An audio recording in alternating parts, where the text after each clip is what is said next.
আসসালামু আলাইকুম my YouTube family. দেশ বা দেশের বাইরে যে যেখানে আছেন সকলকে আমার সালাম। সকলেই সুস্থ সবল থাকবেন এই দোয়া করি আল্লাহ পাকের কাছে, আর নেক রাস্তায় চলবেন। তার সাথে আমরাও যেন সুস্থ সবল থাকি আর নেক পথে চলতে পারি, আর আমার ফ্যামিলিকেও যেন সেই রাস্তায় নিয়ে যেতে পারি, এই দোয়া আপনারাও করবেন। তো চলুন আজকের ব্লগ স্টার্ট করি। বিসমিল্লাহির রহমানির রহিম। সকাল সকাল উঠে পড়েছি, একটু বাগানের দিকে গিয়েছি গাছে পানি দিতে। একটা নতুন গাছ, আম গাছ হয়েছে, তাতে কিছু আম হয়েছে। তো এখন দেখছি মাত্র 4টে পড়ে আছে। তো আমি ভাবছি কালকে ওগুলো পেড়ে নেব। এদিকে গাছে কোকিল ডাকছে, পাখির কলরব সকালের দিকে এতটা ভালো লাগে। কোকিলের ডাক, নানা রকমের পাখির ডাক শুনতে আমার খুবই ভালো লাগে। আর আমাদের এখানে সারাক্ষণই পাখির ডাক পাওয়া যায়, বেশিরভাগ সকালের দিকে তো পাওয়া যায়, আর এমনিতে দুপুর বিকেল সবসময় টুকটাক পাখির ডাক আমি শুনতে পাই। এদিকে ঘরে ঢুকতেই রুশি আমার দিকে দৌড়ে চলে এলো। ওর কষ্ট হচ্ছে, ওর কষ্ট হলেই আমাকে শোনায়, কারণ ও প্রেগনেন্ট, ওর কাল পরশু করেই বাচ্চা হবে আমার মনে হচ্ছে। তো খুবই কষ্ট ফিল করছে, সেজন্য আমাকে শোনায় কেঁদে কেঁদে। কী যে বলে আমি বুঝতে পারি না। যখনই ও ডাকে আমি ওকে খাবার দিয়ে একটু খেয়ে আবার শুয়ে পড়ে। এদিকে শেফা রানী বসে আছে পাপোশের ওপরে। আমি যাব রান্নাঘরে, ও আমার পিছন পিছন চলে আসবে একটু পরেই।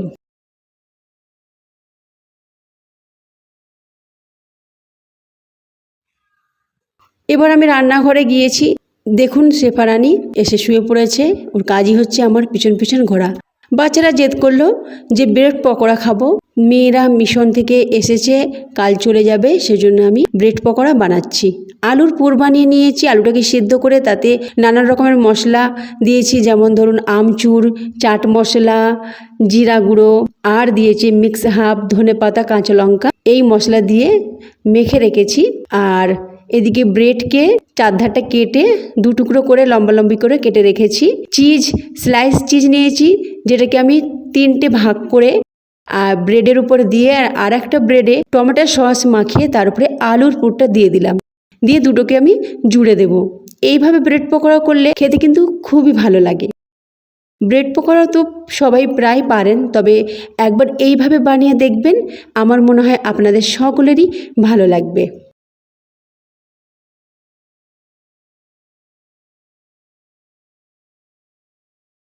আমি আগে থেকে বেসনকে গুলে রেখেছি। বেসনে একটু জোয়ান, লবণ, হলুদ আর লঙ্কা গুঁড়ো মিশিয়ে ভালো করে ফাটিয়ে ওটাকে রেখে দিয়েছি ঢাকনা চাপা দিয়ে। বেসনকে যত আগে মাখিয়ে রেখে দেবেন, গুলে রেখে দেবেন, তত বেসন ভালো হবে। তো ওটা প্রায় 10 থেকে 15 মিনিট আমি ওটাকে করে রেখেছিলাম। এখন আমি দেব বেকিং সোডা। একদম শেষে বেকিং সোডা দেব 1 চুটকি। বেকিং সোডা দিলে এটা খুব ভালোভাবে ফুলে উঠবে। বেকিং সোডা দিয়ে একটুখানি পানি দিলাম, তবে বেকিং সোডা অ্যাক্টিভ হবে। তো পানিটা দিয়ে এবার পুরো ভালোভাবে এটাকে মিশিয়ে নিলাম। দেখুন, আর ব্যাটারের কনসিস্টেন্সিটা একটু ফলো করবেন। এটা খুবই একটা ঘন ব্যাটার তৈরি করেছি, পাতলা হলে কিন্তু হবে না। আপনারা দেখে নিশ্চয়ই বুঝতে পারছেন কেমন আমি ব্যাটারটা বানিয়েছি। এবার গরম তেল 1 চামচ দিয়ে দেব এই ব্যাটারে। গরম তেল দিলে কি হবে, পকোড়াটা মচমচে খাস্তা হবে। তো 1 চামচ দেব, দিয়ে ভালো করে এটাকে মিশিয়ে নেব। সঙ্গে সঙ্গে এটাকে ভালো করে এইভাবে মেশাতে হবে। এবার ব্রেড নেব, নিয়ে এদিক ওদিক করে ডুবিয়ে নিয়ে এক্সট্রা ব্যাটার ঝরিয়ে দিয়ে মাঝারি আঁচে বাদামি কালার করে আমি ভেজে তুলে নেব। জোর আছে একদম ভাজবেন না, তাহলে তাড়াতাড়ি এটা কালার ধরে যাবে আর দেখতেও ভালো লাগবে না, খেতেও ভালো লাগবে না। মাঝারি আছে এটাকে ভাজবেন আস্তে আস্তে করে, আর উল্টে পাল্টে করে এটাকে ভেজে ব্রাউন কালার করে তুলে নেবেন। দেখুন কত সুন্দর ফুলে উঠেছে, আর খেতেও কিন্তু খুবই দারুণ হয়েছিল। এটা সসের সাথে খেতে কিন্তু খুব ভালো লাগে। এইভাবে সবগুলো আমি বানিয়ে নেব।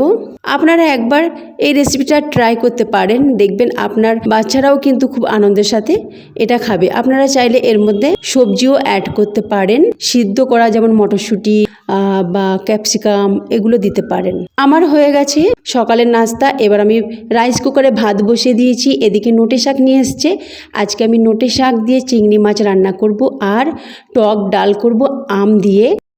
এখন খুবই গরম পড়েছে, আর গরমেতে রিচ খাবার খাওয়া একদমই ভালো না। আমি শাক রান্না করব, চিংড়ি মাছ দিয়ে আর টক ডাল করব, তার সাথে চিকেনও রান্না করব। যেহেতু বাচ্চারা আছে, বাচ্চারা তো শুধু শাক আর ডাল দিয়ে ভাত খাবে না, ওদের একটু চিকেনও দিতে হবে। তো চিকেন কড়াই করব, সেটাও আপনাদের সাথে আমি শেয়ার করব। তো শাকের পাতাগুলো আমি বেছে নিয়েছি, ডাঁটিগুলো আমি বেছে নিয়ে একটা মিডিয়াম সাইজের আলু নিয়েছি, যেটাকে পাতলা পাতলা করে কেটে পানিতে ভিজিয়ে রেখেছিলাম, আর ডাঁটাগুলো তাতে দিয়ে দিলাম। আর একটা মাঝারি সাইজের পেঁয়াজ কুচি করে নিয়েছি, ওটা শাক রান্না করার জন্য। এদিকে একটা আম নিয়েছি, তার আধখানাটাকে খোসা ছাড়িয়ে পাতলা পাতলা করে কেটে একটা বোলে আমি রেখে দেবো, আর তাতে একটু পানি দিয়ে দেব, কারণ আমের মধ্যে প্রচুর আটা থাকে, সেই আটাটা পানির সাথে মিশে আমটা পরিষ্কার হয়ে যাবে। তারপরে আমটাকে আমি ভালো করে ধুয়েই তবে ডালে দেব। আমকে এইভাবে ভিজিয়ে রাখবেন 10-15 মিনিট, দেখবেন আমের মধ্য থেকে অনেক কষ্ট বেরোবে, আমটা একেবারে পরিষ্কার হয়ে যাবে, তা নাহলে আপনার ডাল কালো হয়ে যাবে। ওদিকে চিংড়ি মাছটাও আমার বাছা হয়ে গেল, বেছে আমি ধুয়ে রেখেছি। এদিকে ডালটা আমি আগে থেকে ধুয়ে রেখেছিলাম প্রেসার কুকারে, একটু পানি দিলাম আর একটু হলুদ দিলাম, দিয়ে এটাকে প্রেসার কুকারে 2 থেকে 3টি সিটি দেব। প্রেসার কুকারে রান্না করলে রান্নাটা খুব তাড়াতাড়ি হয় আর গ্যাসটাও অনেকটা সেভ হয়।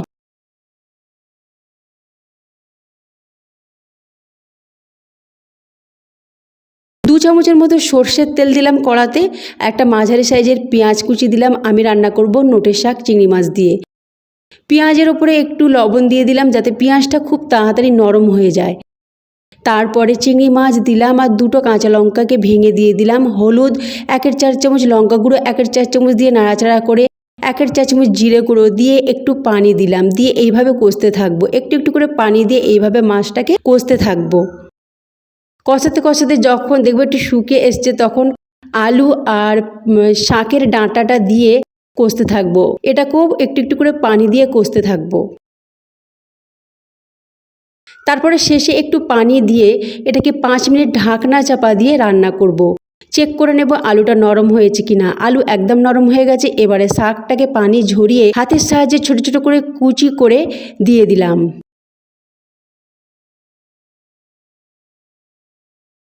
এদিকে ডালটা চেক করে নিয়েছি, ডাল একেবারে গলে গেছে। ডালটাকে ভালো করে গুলে নিলাম আর আমটাকে ভালো করে ধুয়ে নিয়ে ডালের সাথে মিশিয়ে দিলাম আর ঢাকনা চাপা দিয়ে সিটি দিয়ে দেবো। একটু পানি অবশ্যই দেব।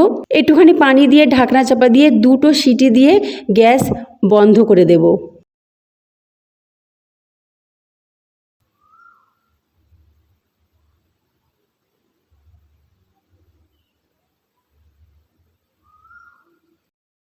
এদিকে ডালটা হচ্ছে, শাকটা আমি চেক করে নেব। 5 মিনিট হয়ে গেছে। দেখুন শাকের কালারটা কোনো প্রকারভাবে চেঞ্জ হয়নি, আর শাক দেখে মনে হচ্ছে যেন কাঁচা আছে, কিন্তু কাঁচা না। এই রকম শাক রান্না করলে কিন্তু খেতে খুবই টেস্টি হয়।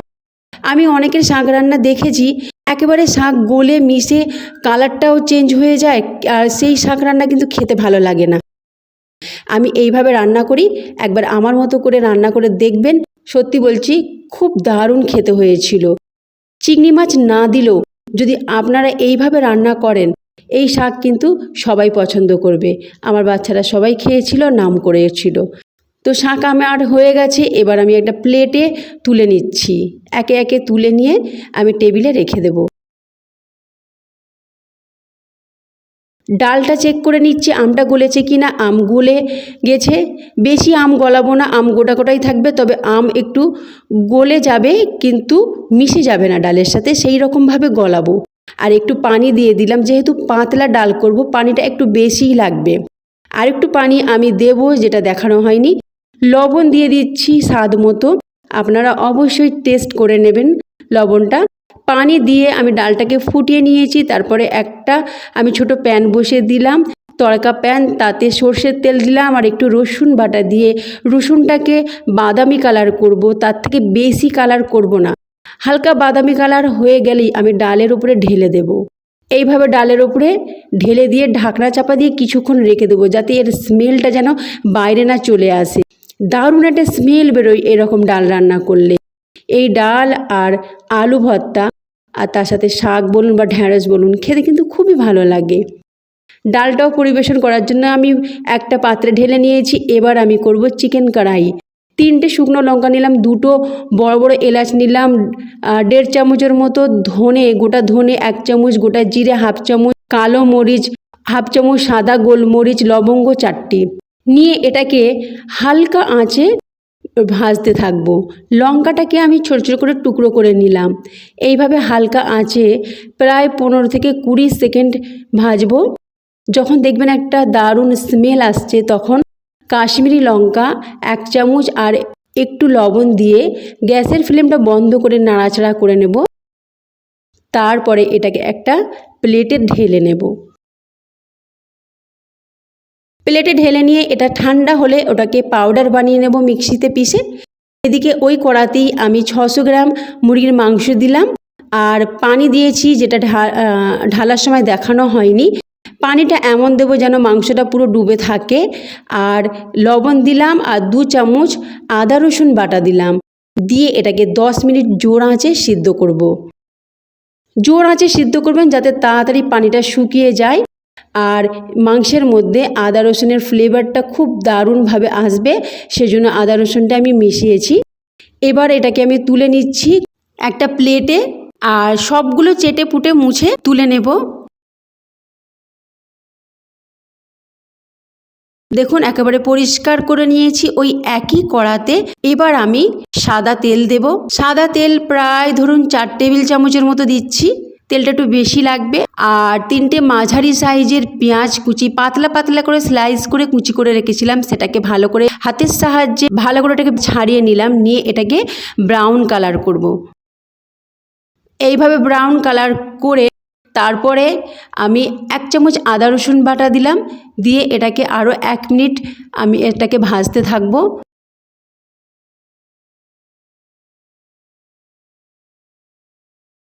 ভাজা হয়ে গেলে একটু পানি দিয়ে দেব। পানিটা দিলে কি হবে, এই যে পেঁয়াজটা আমি ভেজেছি এটা খুব তাড়াতাড়ি নরম হয়ে যাবে আর গলে যাবে। পানি দিয়ে এইভাবে কিছুক্ষণ কষবো। তারপরে মাংসটাকে ঢেলে দেব। মাংসটাকে ঢেলে দিলাম, একেবারে মুছে যা কিছু প্লেটে ছিল সব মুছে ঢেলে নিলাম। এবার কিছুক্ষণ এটাকে এইভাবে পেঁয়াজের সাথে কষতে থাকবো।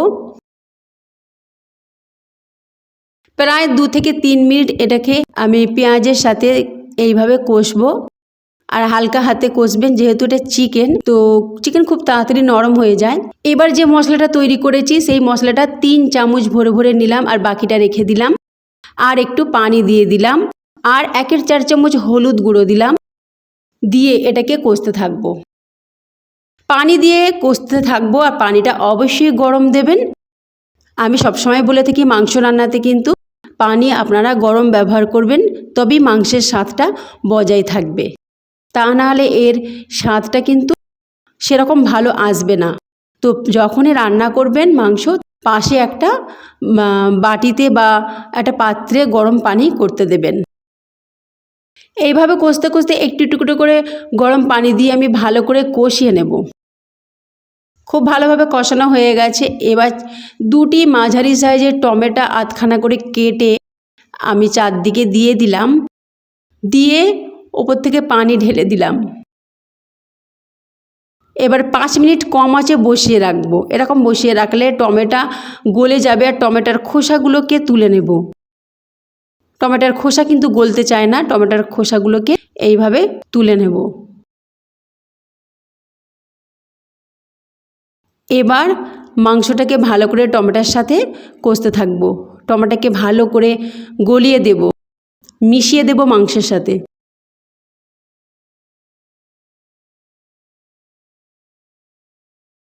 এইভাবে স্প্যাচুলার মাধ্যমে নাড়াচাড়া করে টমেটোকে মাংসের সাথে পুরোপুরি মিশিয়ে দেব। বোঝাই যাবে না যে এতে আমি টমেটো ব্যবহার করেছি।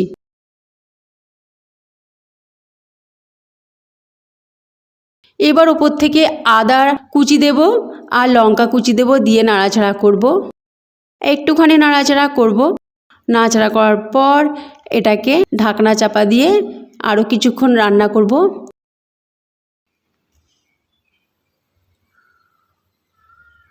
একটু পানি তো লাগবেই, একটু গরম পানি দিয়ে দিলাম।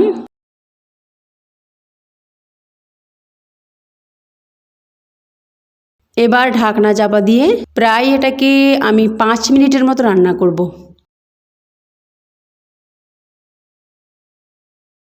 5 মিনিট হয়ে গেছে। এবার ঢাকনা খুলে একটু নাড়াচাড়া করে দিলাম যাতে তলায় ধরে না যায়। একটু নাড়াচাড়া করার পর ওপর থেকে আদা কুচি আর লঙ্কা কুচি একটু ছড়িয়ে দেব। রান্না আমার প্রায় হয়েই গেছে। এবার গ্যাসের ফ্লেমটা বন্ধ করে দেব। ফ্রেন্ডস, আপনারা এইভাবে মটন বা বিফও রান্না করতে পারেন, সেটাও কিন্তু খুব ভালো লাগবে। তবে সেক্ষেত্রে টাইমিংটা একটু বেশি লাগবে, প্রায় ধরুন 1 ঘন্টা সিদ্ধ করতে লাগবে। সিদ্ধটা প্রেশার কুকারেও করতে পারেন, তবে প্রেশার কুকারের থেকে যদি আপনারা গ্যাসে এইভাবে কম আঁচে বসিয়ে রাখেন তার স্বাদটা কিন্তু অনেকখানি বেড়ে যায়। তো ফ্রেন্ডস, রেসিপি ভালো লাগলে অবশ্যই লাইক, শেয়ার, কমেন্ট করবেন, তার সাথে সাবস্ক্রাইব করে পাশে থাকবেন। আল্লাহ হাফিজ।